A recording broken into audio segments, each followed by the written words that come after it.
Welcome to Acorn to Oak with Pennie Quaile-Pearce and co-host Matthew Donnachie. Within each acorn, there is the DNA that strives to be a mighty oak tree. All it needs to reach its potential for greatness is to be activated. You are the acorn.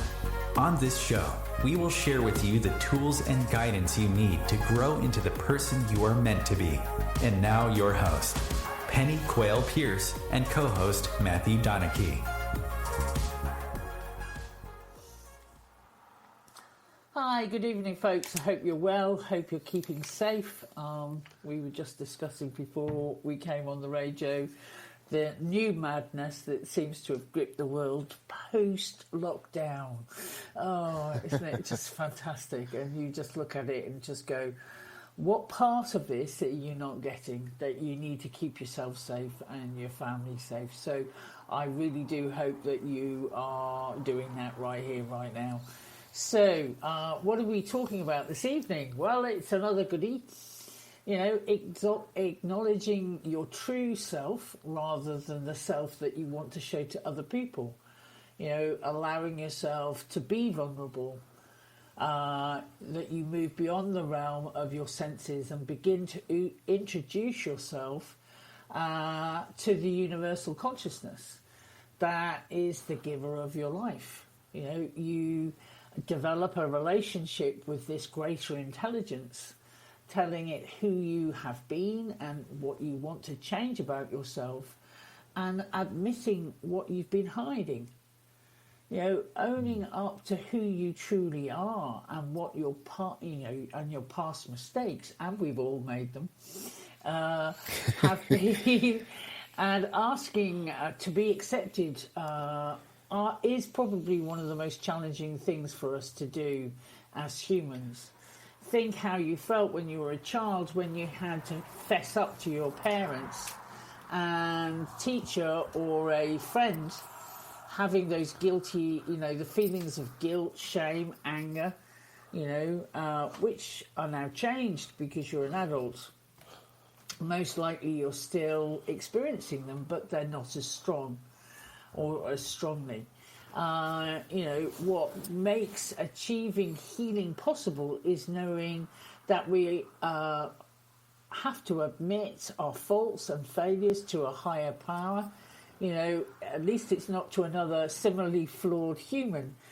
But as a result, when we admit to ourselves and to the power, there is no punishment, no judgment, no manipulation, no emotional abandonment, no scorekeeping, no rejection, no loss of love, no damnation, no separation, and no banishment, all of which precede the acts that are derived from the old thoughts of God, which have been shrunk into the likeliness of an insecure man.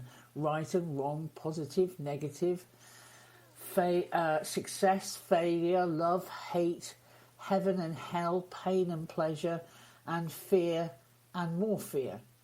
These traditional models must be addressed because one must enter this consciousness with a new consciousness. So that's what Matthew and I will be discussing. Talking about our experiences of this enigma, if I can get my teeth in. We all call it innate intelligence. It's chi, ki, prana, the divine mind, spirit, the quantum, life force, infinite mind, the observer, universal intelligence, the quantum field, the invisible power, Mother, Father, God, cosmic energy, or a higher power. Regardless of what name you give it, we must see this energy as an unlimited source of power within you and around you, which you can utilize and create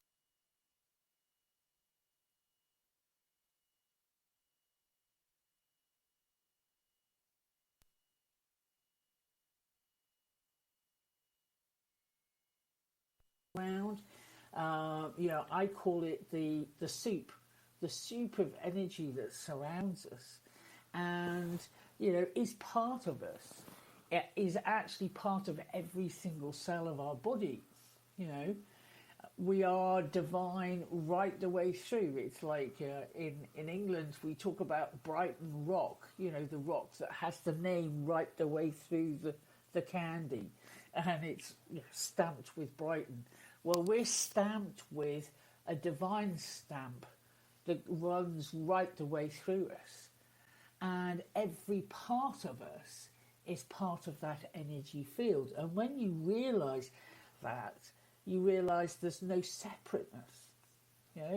As I was saying earlier on, we were talking a little bit before we came on air about the madness of releasing lockdown, and people have come out of this as if they've been released from prison, and they're just suiting themselves. And they're doing some extraordinary behaviour, and not everybody, by the way. I'm not saying everybody's behaving in a thoughtless way, but there's a fair few on the planet right here, right now, that suddenly go, we're released and we're just going to take care of our needs. And we've been locked down for so long, and we need to go to the beach, and we need to breathe fresh air, and we need sea air, and they're forgetting to pick up the garbage or rubbish behind them. They're camping illegally on beaches. They're not using public conveniences. They're just peeing and unfortunately pooing all over the place, because some of the public conveniences are not open because people weren't expecting thousands and thousands and thousands of people to head down that way. And, in the UK, we've had gridlocks, we've had fights, we've had all sorts of things going on. And you look at it and go, if we really understood that we were part of this innate intelligence, and therefore there is no separateness in the soup, in the field, then, if we respect ourselves, we should be able to respect others. And I look at it and I just go, well, that is just showing how little respect everybody has for themselves. We didn't go through all of this so that we would, then have a second spike, or we would infect a whole bunch of new people who've not had the disease. And it's just looking at it and realising that if we get in touch with innate intelligence, we would love ourselves more, and therefore we could love other people more. Therefore we would be more considerate. So anyway, I've had my little bit of a rant, and I'm going to hand over to Matthew before I say something that will get me into hot water. No, I think very, very gracefully said, Penny, because it, like I say, it brought it up for me. I mean, the one thing that I've been noticing is just how many more people I've been connecting with just across the street, and when you're out and about, smiling. I had to get some DIY bits the other day and spent half an hour in a queue and had a conversation with a husband and wife that I thought about it afterwards, and it was like, ordinarily I probably would have buried my head in my phone or something, but there are a huge amount of people that have changed their behaviour in a massive way, or maybe not changed it, but just extended it.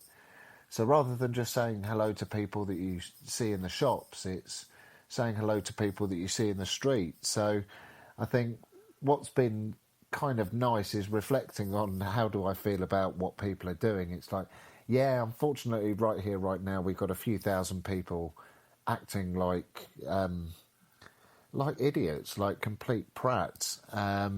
But the majority are staying safe and being responsible.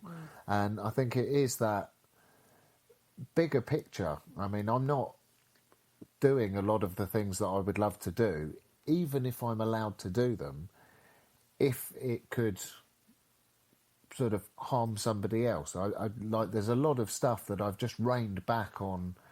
I don't go out as much as I only go out when I need to, not when I want to, sort of thing.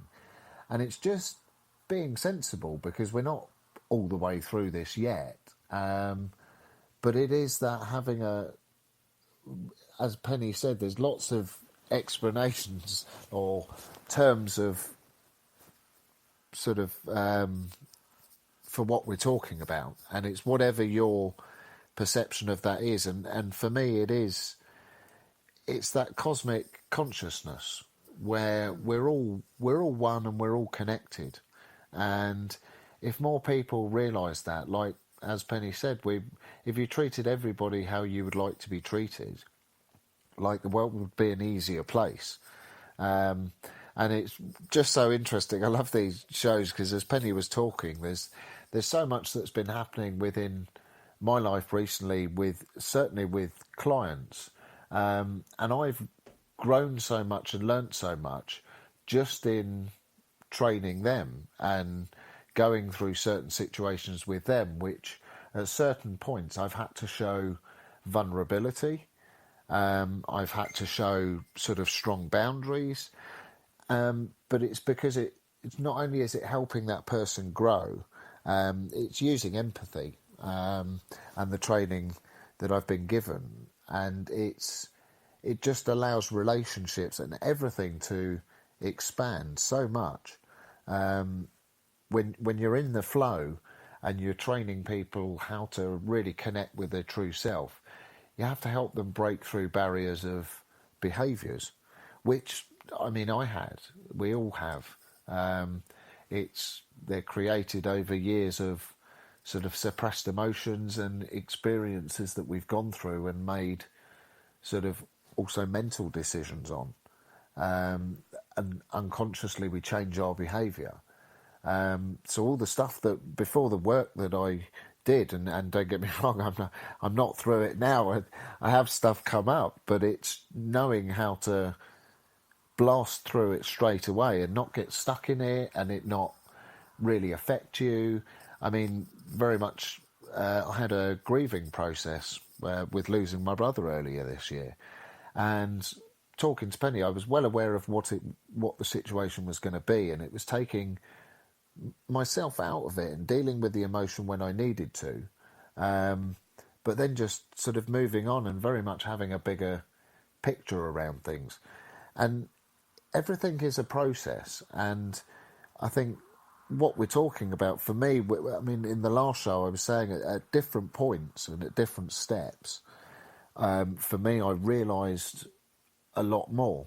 So it was really, really that connection with life that I'd really never felt before, that just expanded, that made me really more comfortable with terms like God and the divine and things like that, because to me it didn't matter whether you reference it as cosmic energy or higher power or the Force if you're a Star Wars fan. It doesn't matter, because we're all talking about the same thing, really.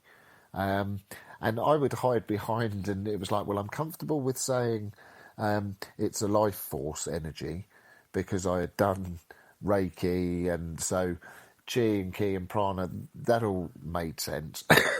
Excuse me. But I wasn't necessarily comfortable with the spirit side of things at first. But then the more I did and the more my consciousness was stretched, and the more connection I felt, you can't make that connection up. You can't cheat that feeling. And to be very, very honest, the only reference to the amazing feeling I get naturally in my daily life, and also it's personified in meditation, the only reference I could, or the only thing I could say was similar to, was taking ecstasy back in the 90s.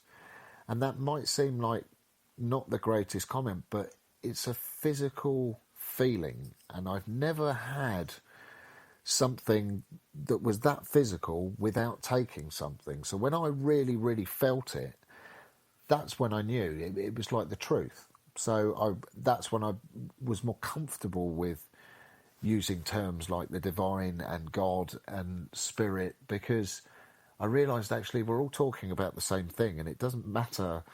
God doesn't care what you call it, so it really doesn't matter. But it is that constant expansion, I would say, of self that helps you really gain that. I mean, I think, I don't know what Penny view on it, but what is there a, because I know you've worked with a lot more people on the spiritual development side of things, is there a sort of like a time frame where people really, it not sort of it takes to wake up, but... Well, it can take anything to actually get to the stage where you start thinking beyond self, and you start to realise that, you know, you want to make an effort in, you know, people usually start with self-development. So, you know, they listen to people who talk the talk, and they may be vaguely interested in that. You know, listening to different people, maybe, you know, not so much now on a train or at a bus station because of social distancing, but or maybe it's a podcast or something that you see, you know, you're drawn to something and you start listening to it and you think, actually, that person is not talking a whole bunch of BS. What they're actually saying actually resonates with me. You know, it finds a home in me. So you listen more. And, you know, you may sort of dip your toe into maybe doing a workshop, or, as I said, listening to a podcast, or maybe doing some online training. And you actually begin to talk the walk. So somebody is showing you, you know, a guide is showing you the way. Maybe it's someone like me, or maybe it's somebody like Matthew. And you start to attract people who look at you and go, actually, you know, it's pucker, as we would say in the UK. It makes sense to me, and it resonates with who I would like to be. You may not be there yet, but it may be, you know, it may be someone like Gandhi or Mother Teresa, or somebody you actually begin to resonate with, and you think, actually, they've got some good traits, and maybe I would like to take on board some of those traits. So you talk the walk, and then you begin to maybe go to workshops, maybe, as I was saying, do online training now, not necessarily face-to-face stuff, and you listen more, because you start to go into this, what I call the sponge phase of your life. You know, you can't get enough of it. You actually want to know how the universe works, and what makes you tick, and what are you talking about when you're talking about authentic self compared with normal self. And you literally become that sponge, and you become a student of humanity, what I would call a student of humanity. And you start looking, oh, we're in a break, so I'm talking again. So we'll talk to you once we get through the break, and we'll talk a little bit more. Great.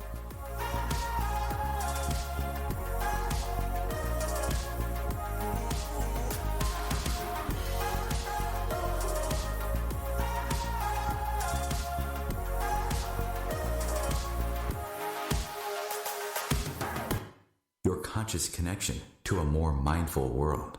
OMTimes Radio. IOM-FM. OMTimes Magazine is one of the leading online content providers of positivity, wellness, and personal empowerment. A philanthropic organization, their net proceeds are funneled to support worldwide charity initiatives via Humanity Healing International. Through their commitment to creating community and providing conscious content, they aspire to uplift humanity on a global scale. OMTimes, co-creating a more conscious lifestyle.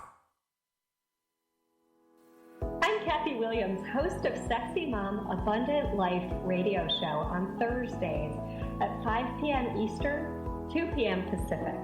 On the show, we explore living abundantly in every area of your life. Ways to let go of limiting patterns and beliefs, and to step into the flow of creativity and possibility, knowing you are supported by the universe. We are talking about your life. Ever wonder, is this as good as it gets? No, it could be so much better. At Acorn to Oak, we know you are seeking more happiness, joy, unconditional love, financial freedom, passion, and purpose. Find your unique mojo and live an extraordinary life. Want to know more? Contact us at our website, acorntooak.org.uk. A social distancing tip. Putting distance between yourself and others is critical to slowing the spread of coronavirus. So here are ways to stay in contact without the physical contact part. Call, send a text, set up a video conference, post on social media, dedicate a song on the radio. If you have symptoms of fever, dry cough, and shortness of breath, call your healthcare provider before going to their office. For more info, visit coronavirus.gov. Let's all do our part, because we're all #AloneTogether. Brought to you by the Ad Council.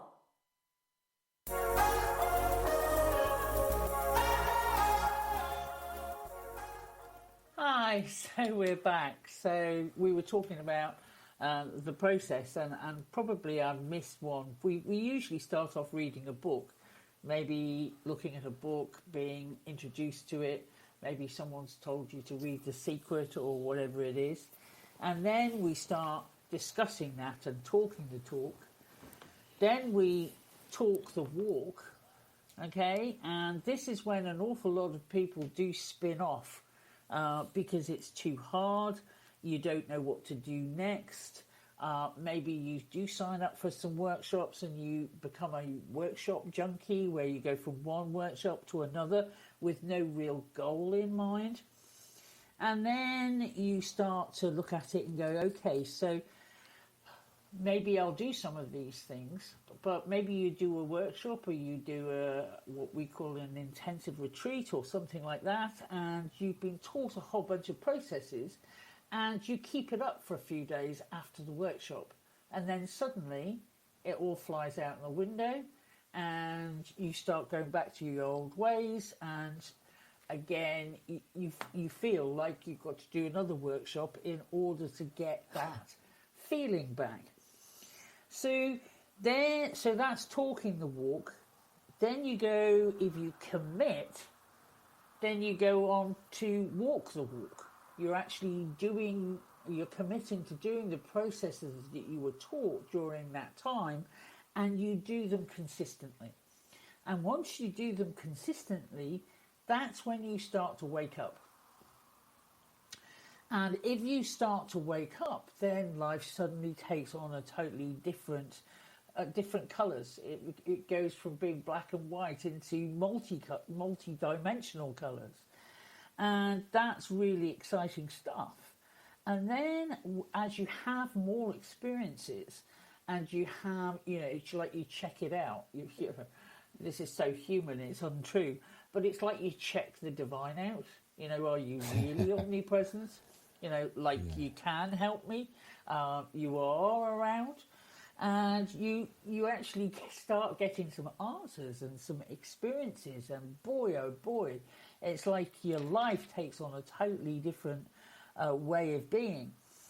And then you eventually, after time and after these experiences, and it may take some years, you eventually start to walk your own walk.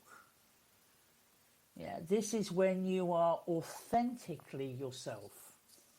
This is when you start to remember who you truly are. And when I say remember, I mean gathering all sorts of aspects of self and bringing them into your core, so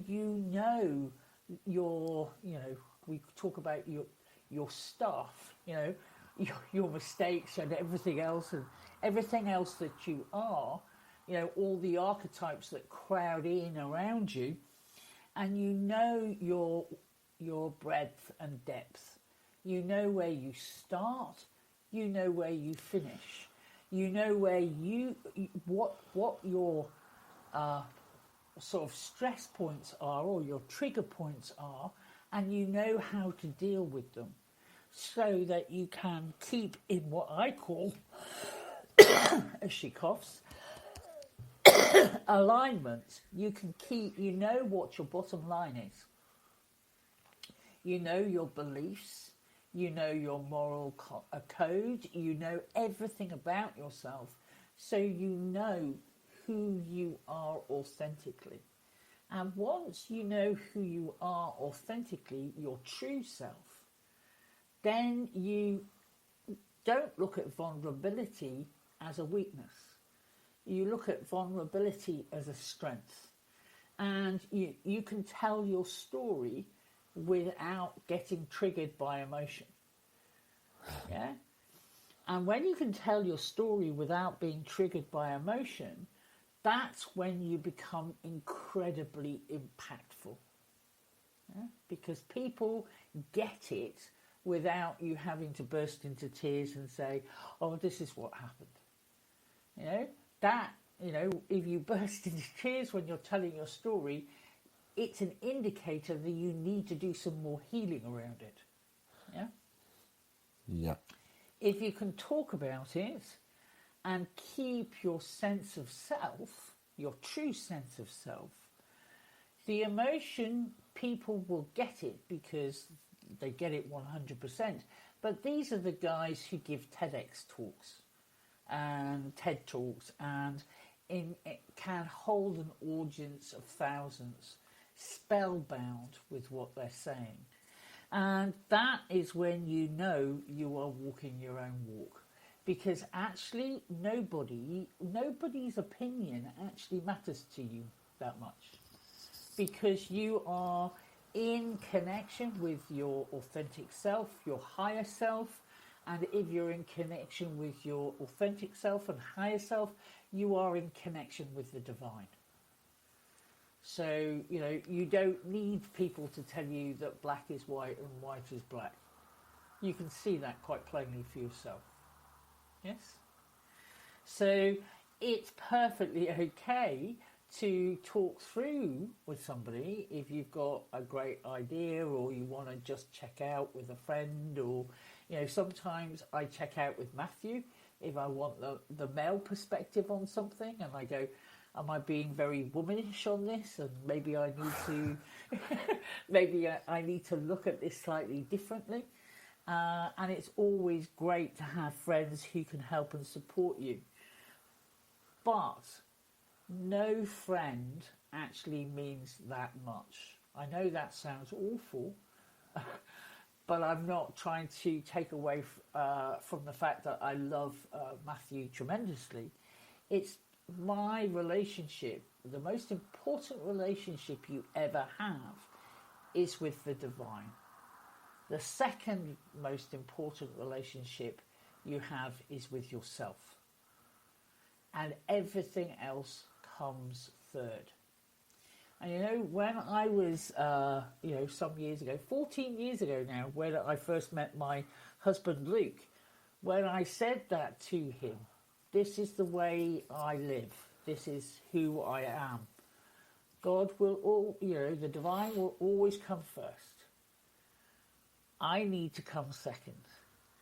And then you and the family come third.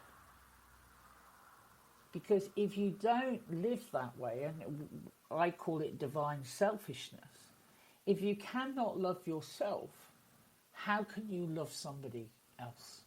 Truly love somebody else, unconditionally love somebody else, if you cannot accept and unconditionally love you. And you learn that by loving the divine.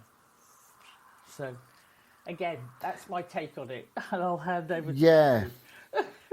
Absolutely. And it is, for me, it was certainly a process of years, and then you're always moving forwards, and I feel like I'm at the stage where I've sort of broken out, and I'm just really enjoying the connection to everything, and life just expanding, and just, it really is just amazing. And it's Pennie that sort of pointed out that it's because of the work that I've done that's sort of creating the results I'm seeing, of all the different changes within life. And it's a fabulous experience. And I know a lot of people within lockdown have sort of felt a spiritual pull or a sort of an awakening. So that's sort of why we wanted to talk about this, really, because so many people are finding it sort of actually a really difficult time, because when you become empathetic in a time like we're going through, it can be very confusing, because you start looking at life as if everything's a lie and nothing's genuine. So I know a lot of people can struggle with that, and that is because if you're not able to sort of process some of the emotions that you're going through at the time, so when you look at the behaviour that people are doing and you have an emotional reaction, if you can work through the emotion and get the sort of the gold, as we would say, around the situation, it doesn't tug, it doesn't pull. But when all you're seeing is people doing outrageous behaviour, and you're becoming more empathetic, and it seems like the world's going crazy, a little bit of information can be really useful. And I mean, meditation initially can be really good with getting to know yourself and where you're at emotionally, just by sort of sitting and being with yourself with no other distraction, but just from an awareness point of view. But yeah, it's really important for people to sort of realise that there are sort of good sources of information, if you are struggling, or if you're not sure what the next stage is. I've got to be very honest, I did find this very easy, but that's very much down to the training I did with Pennie and the attitude as well. Because although Pennie's very passionate about teaching spirituality, it's not pushed on you, and it's very much like, when you're ready, you'll understand, and when you get it, you'll know, and go and test it, because that's how I got to find out this information. So that's what I sort of loved about my journey, is actually I found it very, very easy, but purely because of the amount of information I've had, and some of the training. I have found it very easy. In some of my current situations, working with other professionals, I was going through a stage where I was getting fully qualified on my group facilitation, and was still a bit unsure as to where I was hanging out on the ladder against other professionals. And it's not about me, but what I've realised is the tools that I've collected in my tool bag and the way in which I've been taught to use them is sort of incredible, like completely life-changing for people. I don't have small results, it's huge fundamental results, and it's the results that I had with Pennie along the way. But you really cannot be a good source of truth, because I know, I mean, as a professional and an expert in this field, I see so much stuff on various different Facebook groups and social media that don't have an ounce of truth to them, and can be very, very confusing and misleading to people. So that's why I really loved doing the shows, because we can get passionate about a subject that we've got a lot of expertise around and a lot of knowledge, and help people out. And it's like Pennie and I have always said, we used to do these shows, and they were so entertaining, because you'd have some absolutely fantastic energy medicine workers, plant medicine workers, and then you would have people that just, if you tuned in and sort of asked what they're doing, I got nothing. And I said to Pennie, I'm getting nothing, I keep tuning in. And it's because nothing was happening. So there was this broad spectrum of people that were very good at what they do, but then people that just didn't seem to have any connection. And we used to have a wild time at these shows. And I remember there was one day, and I think I said to Pennie, it was like, well, we did some treatments and it was really good, and I was hoping to sort of get people on some of the courses, and it's a shame that didn't happen.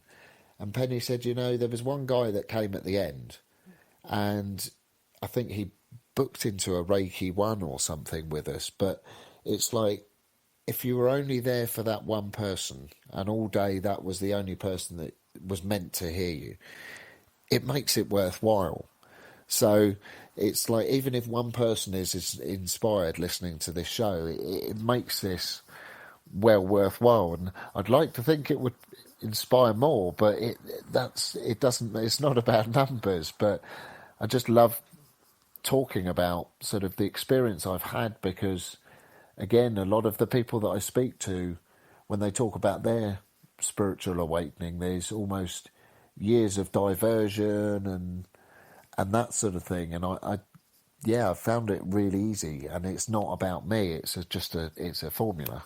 So it is that scientific approach that I think really helped me push forwards, and I think helps other people. Yeah, I think also, obviously a lot of people who have been drawn to work with me, look at my, my scientific background and go, oh, okay, fair enough.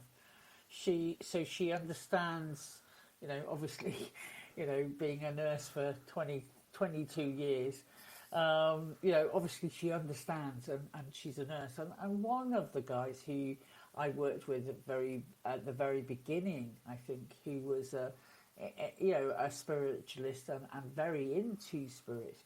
And he was a trance medium and various other bits and pieces, but he didn't want to necessarily go too deep with me. But then he remembered I was a nurse, and he just basically shared with me, well, if I have a heart attack in the middle of this, doing these breathing exercises, I know Penny will get me round because she's a nurse. and I just had to laugh, and I went, well, hey, that's true. And it was really just quite funny, because it's amazing how many of us will actually just I can't go there because I don't feel safe, and without actually talking about why they feel unsafe, and it may well be something in their history or their past, or a dodgy relationship, or something that has gone on that makes them feel unsafe within self. And instead of actually doing some of that healing, they just go, well, I just don't think it's good. No, this doesn't feel right. Whereas in fact, when you explore why it doesn't feel right, you actually allow yourself to dialogue with self. And then, when we're talking about who is the person we show to other people, you can actually start to relax into self. And when you're happy with self and you relax into self and you begin to understand and know who your authentic self is, then, as I said, nothing that touches you will push you off centre. Nothing, or you may be pushed off centre, but momentarily, and you'll come back to your authentic self. Anyway, here's another break. So we'll talk to you after the break.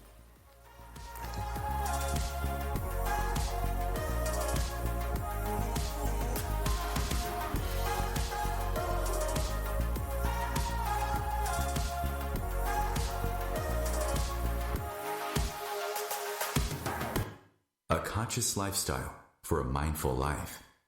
OMTimes Radio, IOM FM. Being a radio host on IOM FM allows you to build your show on a rich platform with the power of the internet to fulfill your outreach goals and connect with a very specialized and global online audience, unlimited by time and distance. OMTimes Radio will provide you with web relevance, a recognizable conscious brand, and with the standard of excellence that has accompanied every single OMTimes endeavor. Host your show with OMTimes Radio Network.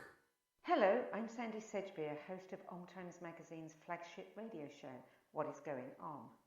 My passion is sifting through information, research and innovations from new thought teachers, speakers and researchers, pushing back the boundaries of what we know about life, energy, metaphysics and the universe.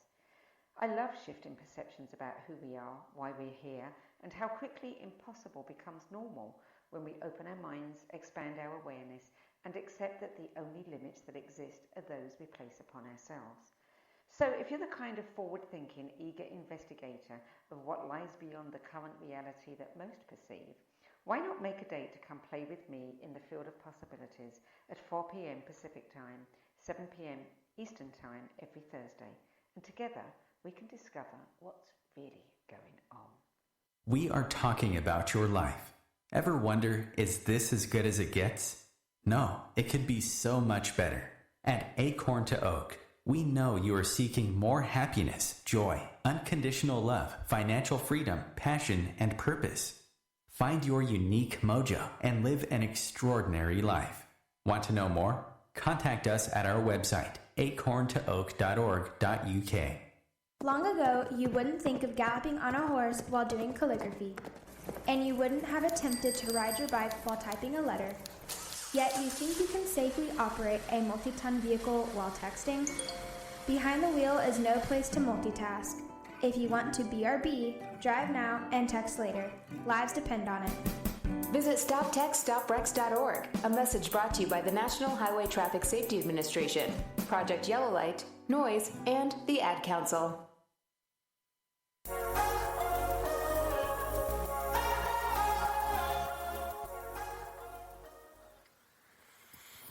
So, hi, we're back. So, I just wanted to talk a little bit about when I talked at the very beginning about there is no punishment, no judgment, no manipulation, no emotional abandonment, no scorekeeping or rejection, loss of love, damnation, separation, or banishment, because when I say that to people the first time they ever hear me say it, they just go, what are you talking about? I can remember when, I stole a sweet from somebody and I got punished for it.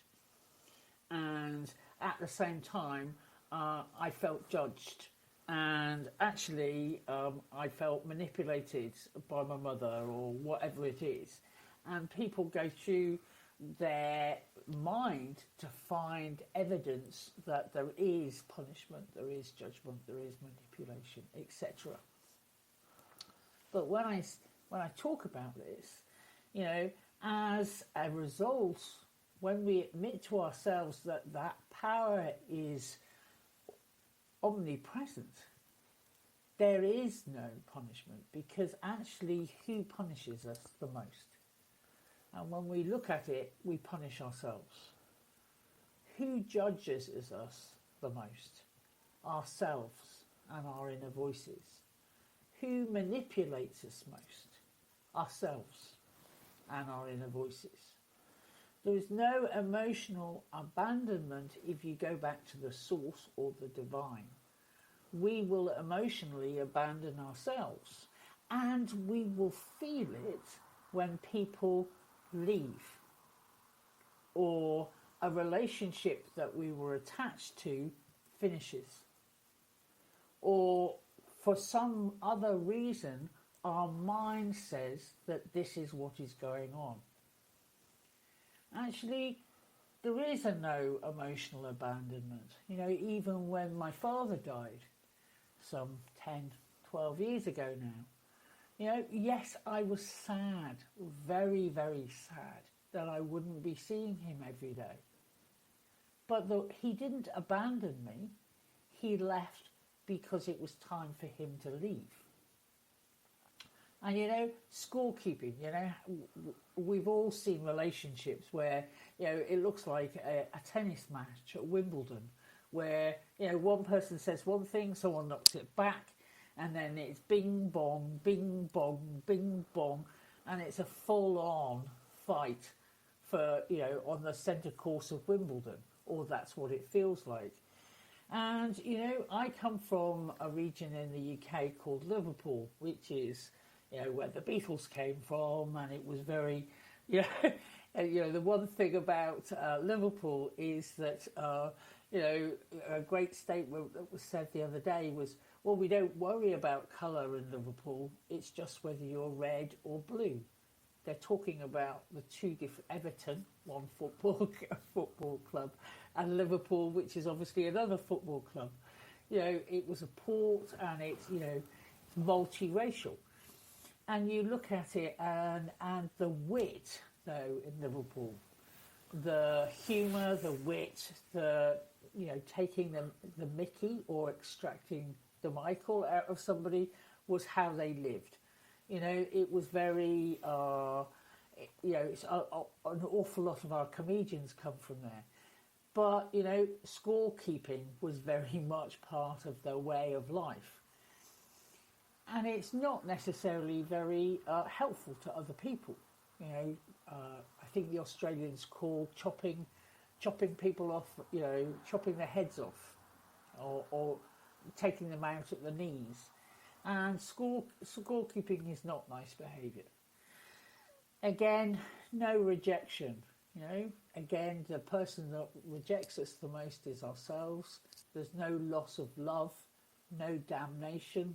Again, that old theory of God pointing down and saying, "Don't make me come down there." And actually saying, "Right, you're not getting in. Heaven and hell. You're not getting into my home." There is no separation between us, because when we actually talk about the soup of humanity, the soup of spirit, and realise we're all of energy, we're not an island, and there's no banishment, And looking at all of those things, again, we look at it and go, this is all really man-made, but actually we are bigger than just man. And when I'm talking about man, I'm talking about woman too. The man is not the author of this story. The divine is. And the divine, it's all about unconditional love. And love will conquer all. So handing over to Matthew, and I'm sure he will conquer all. Yeah, we certainly won't fix it with fighting, will we? So it is really, and that's when you look at some of the behaviours and just think, whoa, people are just so disconnected from life. And it's a comment that I like to use and say that, worse a person's behaviour, the chances are it reflects the pain they've been in. So it helped me not to judge when I see outrageous behaviour, because I think, well, to behave like that, you've got to be in a lot of pain. And it helps me to have empathy. So, yeah, no, it really is an amazing time that we're living in at the moment with the global sort of lessons that we're getting. It is all coming back to, we need to love ourselves and we need to love each other more. And as Pennie said, we've learned how not to. And in very many ways, we've become a slave to the machine, and we've imprisoned ourselves and our spirits, because we've just been, or for me, I was living a boring life. I mean, apart from all my trauma and everything like that, before I obviously dealt with it, life was rubbish. And when you realise that having a connection with life, and when you gain that authenticity, when I let go of material attachment, I actually attracted more material stuff. But until I let go of the attachment, I didn't attract more. And it is that whole thing that when you're wanting for something and you're convinced that it will change your life, or it'll help, or perhaps distract you, it's something we often find with wealthy clients. They can have all the money in the world, all the cars, all the houses, all the boats, have all the holidays, but if they don't have themselves, what's the point? And a lot of people say, I can buy stuff for my wife with no problem at all, but I wouldn't spend a penny on myself. And it's like we do everything for everybody else, and we're just ignoring ourselves the whole time. And it was one of the most amazing things for me and that's when life really expanded, when I just surrendered to it and just was like, right, well, I'm just going to do things a different way now. And yeah, life just totally expanded, and I did not realise that I had become sort of, I can't remember the term that you used, Penny, it was like spiritual generosity or something like that. Yeah. But I was in a place where... Yeah. Generosity where of spirit. Yeah, and I was in a place where I was naturally oozing that and giving it out, but not even realising I was doing it. It was just a pattern of behaviour that I'd clearly thought, right, well, from here on in, it's clean and it's... Yeah, and when someone reflects it back to you, you think, oh, great. And you just keep doing more of that. And it's when you do little things like that that completely expand. And usually sort of earlier on, like Penny was saying, you might read a few books. Generally, one of the first things that a lot of people tune into, and it makes a big difference, is gratitude. And just having gratitude for everything that you have, and that can really sort of start a real big connection of being actually really grateful for what you've got. And then it just expands from there. And for me, it was just such a wild journey. I mean, it's been so much fun and continues to be fun all the time. And in fact, it gets more fun. So it is just such an amazing journey. And I love being able to teach people as I've been taught, because ultimately I may be a step behind Penny, but I'm a step in front of a lot of people. And hey, don't do yourself down. Well, no, it is. We're all on the same path. Absolutely. And essentially, we're all perfect right here, right now. It's just we've forgotten, And this is part of the journey. Is, as I said earlier on, it's the remembering who we truly are. We are already perfect. There's a spark in us that is already enlightened. We've just lost it under a ton of swamp, and we need to dig in into the swamp and actually pull out those pearls beyond price. It is just one of those things, I think. One of the things, and this may be helpful to the people out there who are in relationships, is one of the great games that my husband and I play sometimes is the acknowledgement game, because we tend to, life continues, and when you've got kids and all sorts of different duties and work and everything else, we forget to acknowledge each other. So we use what we call the acknowledgement game, and it's usually when we're in the car, actually, or if we've, because we don't have very many misunderstandings, but when we do, it's a case of lack of communication, and somebody hasn't told the other person something. So, acknowledging each other and just going, I love it when my husband at the moment is looking like a Greek god with this amazing tan, because we've had these, these amazing hot days. And, he turns brown like there's no tomorrow, whereas I'm a lot paler and I go red and peel. So I'll say things like, oh my God, it's the Greek god, you're looking really tanned, you're looking really healthy, or something like that. Or just turning around and saying, thank you for making that meal, and acknowledging him, and acknowledging, maybe he's taken our son out for a scooter, taking him to the park, which we're now allowed to use from the 4th of July. We'll be back in parks, so that would be nice. But we'd be using the canal for him to go up and down because it's got a path. Or acknowledging somebody, saying, the gratitude is real important, but also the acknowledgement game is really important. Because when you acknowledge somebody and you acknowledge maybe something they've done for you, they feel so much better, don't they? And we know this. They feel grateful and so much better.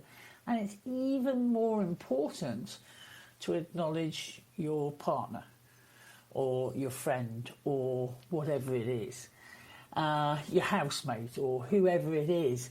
And when you actually do that, what you're actually doing then is you're back in the flow with the chi, the ki, the prana.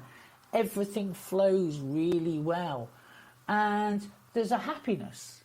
There's a happiness within you that you've acknowledged somebody, but also the person that you've just acknowledged. They just go, oh, gee, thank you for noticing. You know, that's really good, thank you. And, you know, for me, it's been something that my husband and I have played out, you know, a lot over the last 14 years. And it just helps. It helps. So is there anything else you wanted to add, Matthew, before we finish? We've got about 2 minutes, I think. No, I think very much just be kind to each other. If you need any help and guidance, get in touch. Enjoy the beautiful weather. Yeah. The UK is definitely, I think we're meant to be having storms later tonight. So, hey, enjoy yourselves. And we'll see you next week. Take care.